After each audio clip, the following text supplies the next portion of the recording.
evening, it's 8 o'clock. Our top headlines tonight. Vindicated, journalist Priya Ramani versus politician MJ Akbar. A Delhi court acquits Priya Ramani in a defamation case filed by MJ Akbar. It's also a landmark judgment against sexual harassment. The judgment says there's no time limit between an alleged offence and a woman speaking out about it. India has excess vaccine supply, latest figures show, but India's current vaccination rate is just 0.60% per 100. CII writes to the Prime Minister, allow private sector to be involved in vaccinations too. Mumbai's Chembur buildings are now hit by a COVID spike. The Mumbai mayor takes a train. 4,000 people are fined for not wearing masks. Worry as Mumbai cases rise. Meanwhile, Karnataka also announces tough new measures for interstate travel after 2 outbreaks in Bengaluru. Puducherry's opposition wants a floor test sooner, says the Narayanasamy government is now in a minority. The new governor will be sworn in tomorrow. LG Kiran Bedi was apparently sacked by the BJP to silence a Congress demand and take the wind out of its sails before elections. A big win for the Congress and Punjab local elections. Akalis hit badly. No BJP AAP impact made in these local elections. Congress says the results are because of farm laws and the protests. Well, psychophancy at a new high. A gold sari worth 1.2 crores, 3D films for the Telangana Chief Minister's birthday, just part of the celebrations. And a very special reception for Uttar Pradesh's beauty queen, Miss India #2, whose father was an auto rickshaw driver.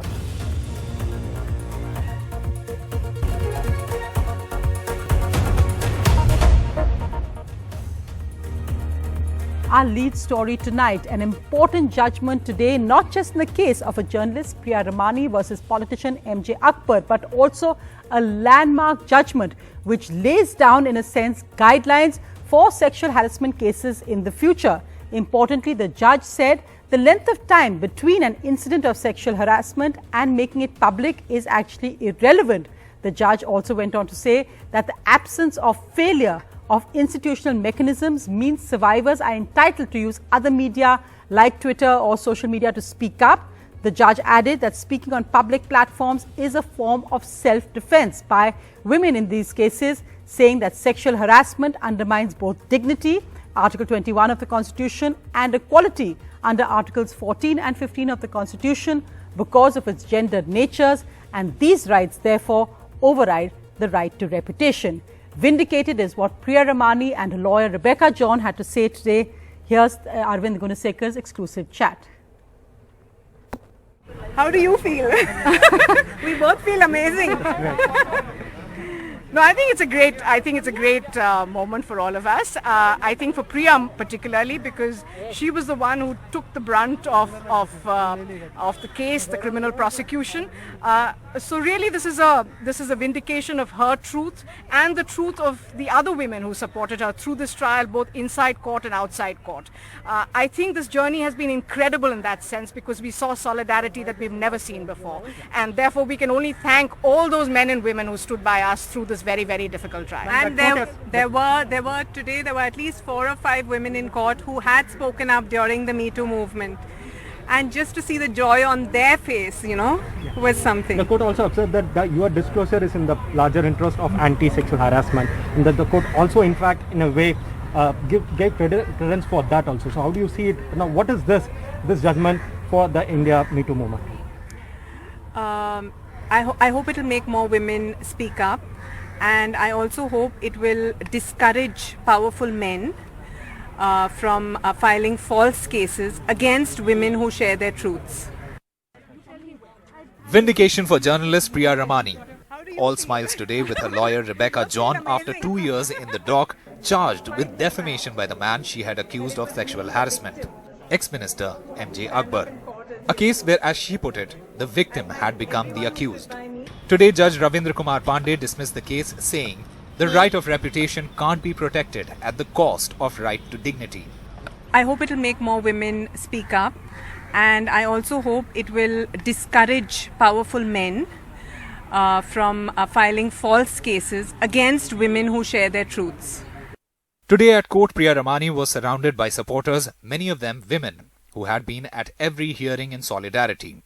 In contrast, MJ Akbar came flanked by over 20 policemen and left hurriedly. In 2018, during the Me Too movement, Priya Ramani had written of her unpleasant encounter in Mumbai with MJ Akbar in 1993. At a time, he was a senior editor of Asian Age and she was a fresher in journalism. Asked to meet him in his hotel room, she recounted it was more date, less interview. Then Union Minister Akbar filed a criminal defamation case stating she had levelled false allegation against him and that damaged his reputation. After 2 years of trial, the court has dismissed Akbar's case, saying the woman has a right to put her grievance at any platform of her choice and even after decades. In its 91 pages judgment, the court said, Court accepts the contention of Priya Ramani that MJ Akbar is not a man of stellar reputation on the basis of testimony of Priya Ramani and Ghazala Wahab. Most of the time, sexual abuse and sexual harassment committed in the closed doors or privately. Despite how well respected some persons are in the society, they in their personal lives could show extreme cruelty to the females. The court takes consideration of the systematic abuse at the workplace due to lack of mechanism to redress the grievance prior to the issuance of Vishakha Guidelines by Supreme Court and the Sexual Harassment of Women at Workplace Act 2013. The woman cannot be punished for raising voice against the sexual abuse in the pretext of criminal defamation, as the right of reputation cannot be protected at the cost of the right of life and dignity of women as guaranteed in Indian Constitution. Though the court was not hearing the matter of sexual harassment, by acquitting Priya Ramani, her lawyer said this indicated the truth of her claim. I think it's a great moment for all of us. I think for Priya particularly, because she was the one who took the brunt of the case, the criminal prosecution. So really, this is a vindication of her truth and the truth of the other women who supported her through this trial. Reacting to Delhi court judgment acquitting Priya Ramani, Union Minister Smriti Irani said, Due protection of law is given to every woman, and I'm aware that judicial bodies, on the basis of evidence produced before them, can pronounce adequate judgments to protect the interests of women across the country. In a remarkable judgment, the Delhi court has placed right to life and dignity of the victim above the right to reputation of the abuser. A clear victory for India's Me Too movement. With camera person Pooja Arya, this is Arvind Gunasekar for NDTV. She's kept a dignified silence through this. So has her husband Samar Halankar, both journalists, and both joining me tonight, Priya Ramani and Samar Halankar. Priya, we are focusing, and Samar, we are focusing so much on this victory today, but really I think so many women across the country are smiling at this judgment today, and of course men as well. So Priya, for you, what was the most important thing that stood out? I remember when you had stood in the dock, as it were, when you gave your defense, and you said, my only defense is the truth. Do you feel that's actually what is vindicated today? Absolutely. And I feel that sexual harassment at the workplace has got the attention it deserves. And despite the fact that it was me, the victim, who had to stand up in court as the accused, I thank the court for its amazing verdict, and it's just a very humbling moment for me.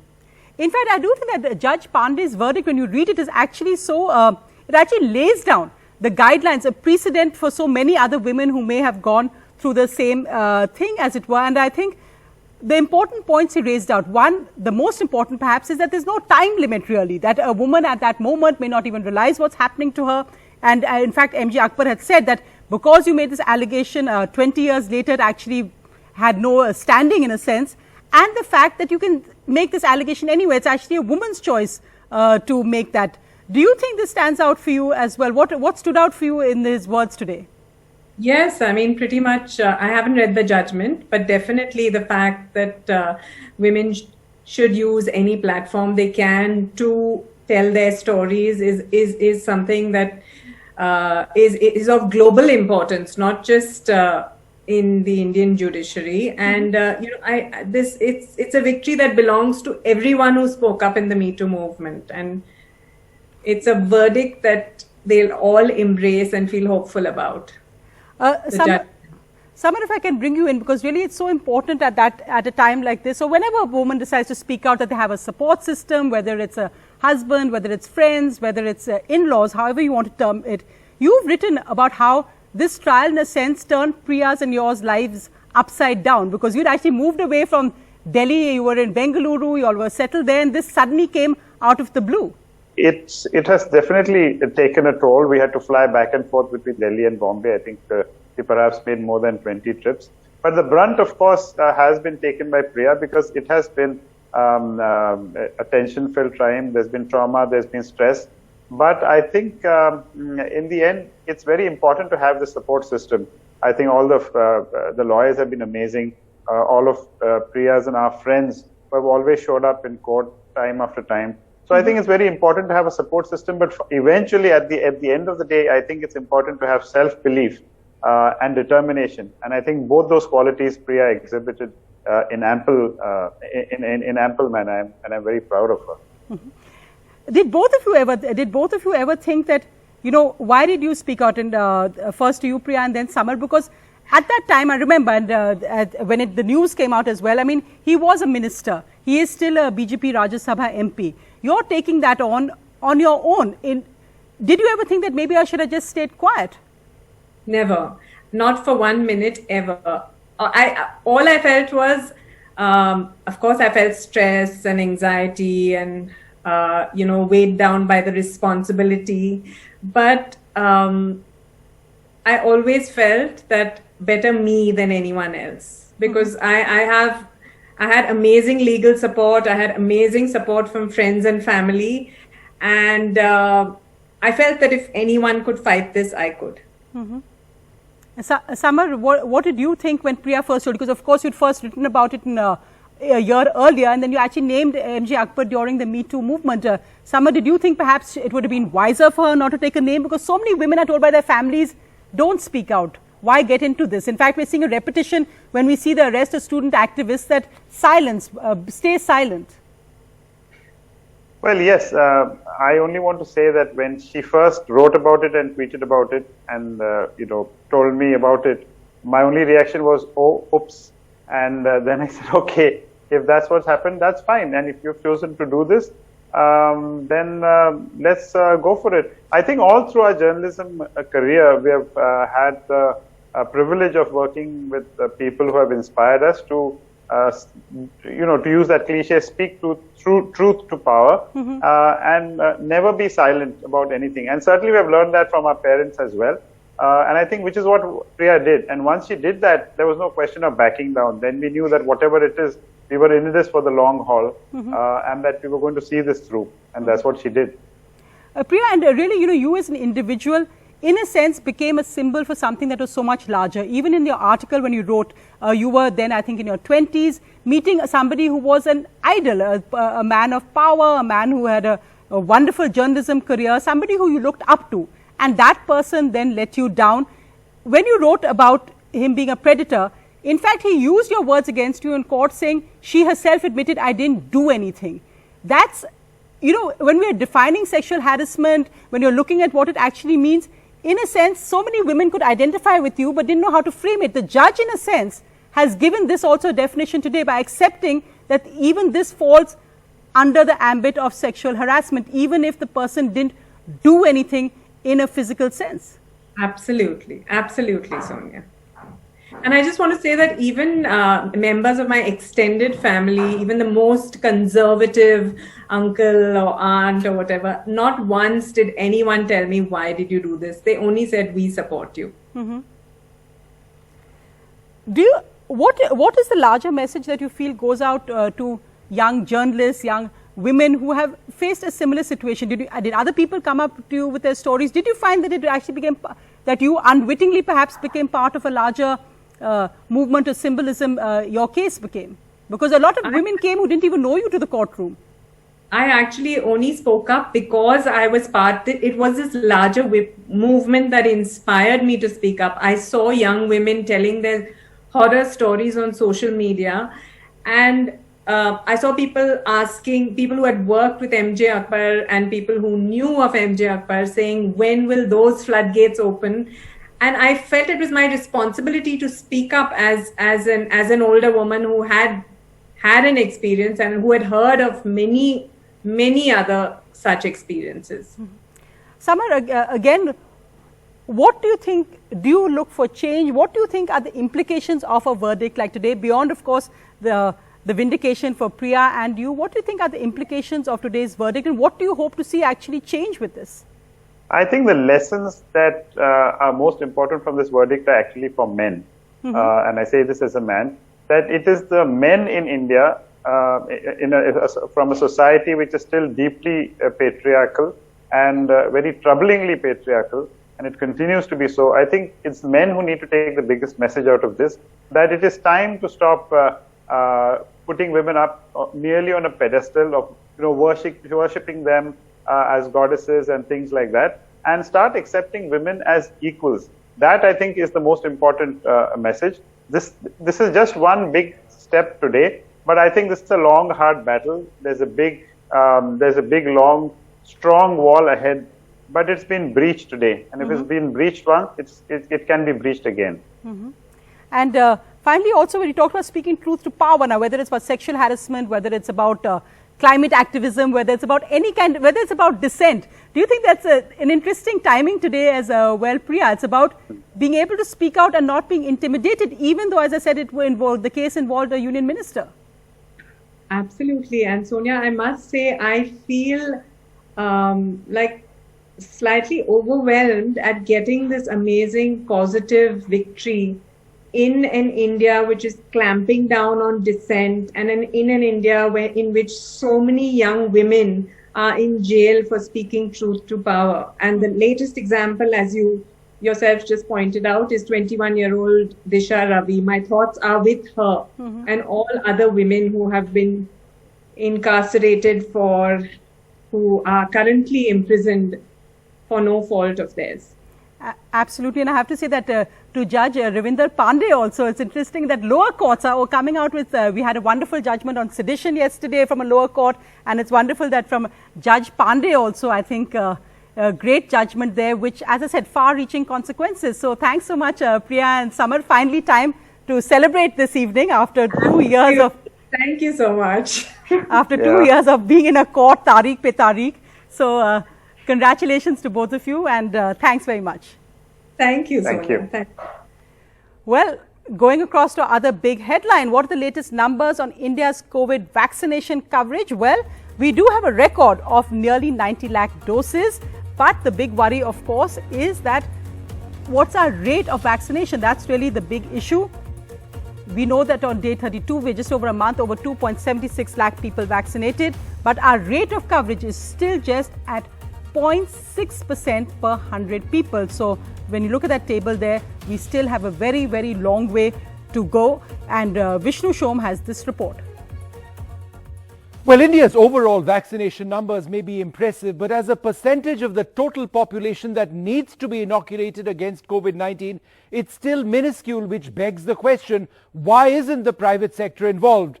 In fact, NDTV has learned that the private sector is very keen to be involved. In a January 14th letter to the Prime Minister, Uday Kotak, as president of CII, wrote, hospitals should be allowed to vaccinate critical patients and paying clients eventually for ensuring that the vaccine reaches all in the shortest possible time period while not diverting resources from the government strategy of beneficiaries. He wrote, the CII suggests that for ensuring faster rollout and also to provide confidence to workers at the workplace, business enterprises could be permitted to vaccinate their employees as well as assist in the rollout for surrounding communities.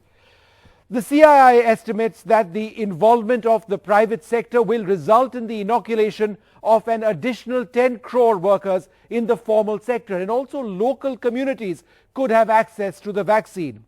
Now, if such a program were to work out, it would help, the CII believes, workers to be more productive, consumers to return to markets, and in restoring the economy as a whole.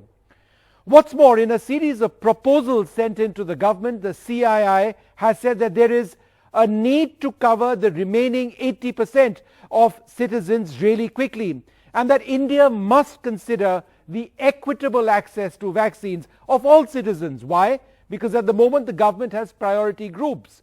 In other words, there should be a parity in access to the vaccines because India, the CII says in its proposals, is unique. Our demographics are very different from the world, which is why corporates should increasingly be involved. Calls for an equitable model and a parity in access absolutely critical.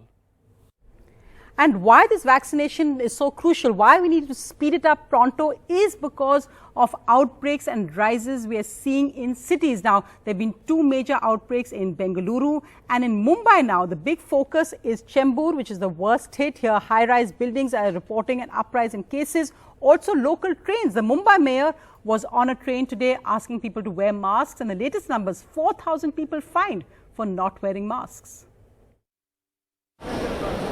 Over 4,000 people have been caught without masks, flouting COVID precautions in Mumbai.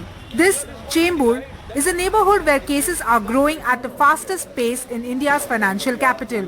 Before February 5, Chembur saw cases less than 15 daily. Now the cases shot up to as many as 37. Currently, there are 190 cases in Chembur. Almost all of these, about 98%, are from buildings and societies, that is outside slums. Bulk of them are coming in from Tilak Nagar area, a cluster of over 150 buildings, but none of the buildings sealed yet. हम societies को एक letter जारी कर रहे हैं और हम सूचना भी उनको दे रहे हैं कि कोविड गाइडलाइंस जो पहले से वो फॉलो कर रहे थे तो वो रिलैक्स मत हो जाइए. Authorities are blaming the local trains, which are now open for common public, as one of the biggest reasons why the city cases are rising. Local trains have been open to all since February 1. Expressing concern of the spread of COVID via trains, Mumbai Mayor Kishori Pednekar travelled in train today, requesting people to wear masks and follow social distancing. And the mayor also did a surprise inspection of a quarantine hotel in Santa Cruz, where it was revealed that 4 quarantine travellers had fled the center. Local train में कोई rule follow नहीं करता है, कोई mask पहनता नहीं है, अंदर जाके भी मास्क उतार देते हैं जो पहन के आते हैं और हम लोग बोलते हैं कि मास्क पहनो तो हम लोग लड़ने के लिए तैयार हो जाते हैं तुरंत. As much as the blame lies with the common people for not following COVID protocols, it also lies with those authorities who let their guard loose and allowed this to happen. In Mumbai with camera person Rajendra Dayalkar, this is Purva Chitnis for NDTV. Well, let's move to political news. A big win for the Congress in Punjab local elections. The Akalis were badly hit and there was no BJP AAP presence at all in the result table. The Congress said the results were because of agitations against the farm laws. The people were unhappy with it. 2 pictures that define the political and electoral impact of the farm laws. On one hand, the Congress breaks into celebrations as it sweeps the local body polls in Punjab, and on the other, the BJP's big huddle over its bastion, Western UP. A late-night meeting at the party headquarters on Tuesday, and this meeting today at Minister Sanjeev Balyan's residence on gauging electoral prospects in West UP ahead of 2022 UP elections. In Punjab, the ruling Congress led by Captain Amrinder Singh has reaffirmed its hold in most of the districts. Polls were held in 8 corporations, 109 municipal councils and Nagar Panchayats. Congress won 7 corporations and counting for 1 corporation is tomorrow. Congress won 1,199 of the 1,815 wards and 281 of 350 corporation seats. Akali Dal won 289 seats in councils and 33 in corporations. BJP 38 in councils and 20 in corporations, and Aam Aadmi Party 57 in councils and 9 in corporations. Captain Amrinder Singh the leadership ਨੂੰ, ਉਹਨਾਂ ਦੀ government Congress party ਦੀ policies ਨੂੰ, ਜਿਹਨੂੰ ਕਾਂਗਰਸ ਦੇ worker ਘਰ ਘਰ ਲੈ ਕੇ ਗਏ, ਉਹਨੂੰ ਲੋਕਾਂ ਨੇ ਵੋਟਾਂ ਪਾਈਆਂ. The BJP has been the biggest loser. Congress called this a referendum on the farm laws. BJP leaders faced severe opposition through the state while campaigning.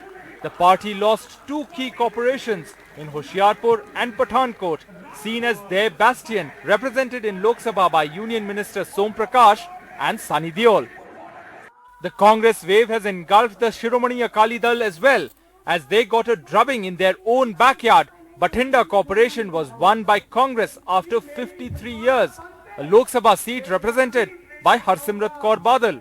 ਇਸ ਕਾਂਗਰਸ ਪਾਰਟੀ ਦੇ ਜ਼ੋਰ ਜ਼ਬਰ ਦਾ ਮੁਕਾਬਲਾ ਕੀਤਾ, ਲੜਾਈ ਲੜੀ, ਪਰਮਾਤਮਾ ਦੀ ਕਿਰਪਾ ਦੇ ਨਾਲ 2022 ਚ ਸ਼੍ਰੋਮਣੀ ਅਕਾਲੀ ਦਲ ਦੀ ਸਰਕਾਰ ਬਣਨ ਲੱਗੀ ਹੈ।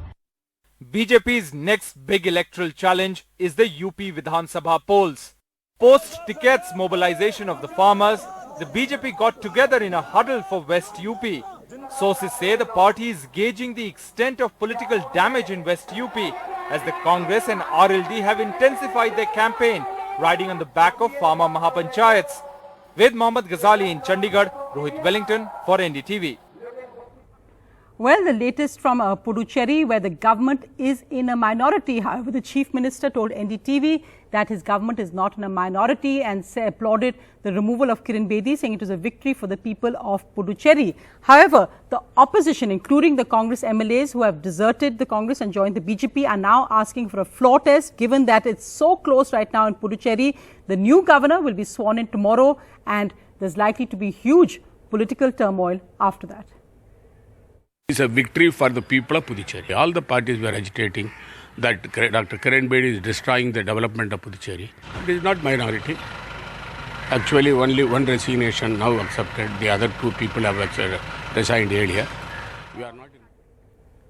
And also from the south, well, we thought we'd seen sycophancy in Jayalalitha days, but it's even more than that for KCR, the Chief Minister of Telangana's birthday. The celebrations included a 3D film and a gold sari costing 1.2 crores. Also record numbers of saplings being planted, various other celebrations. But as you said, it is all about birthday celebrations and sycophancy as well in Telangana. And as we end tonight, these heartwarming pictures. Miss India number 2 is a young girl from Uttar Pradesh. Her father was an auto rickshaw driver, yet the young Manya has made it to Miss India number 2, and she was back home today driven in an auto rickshaw by her father.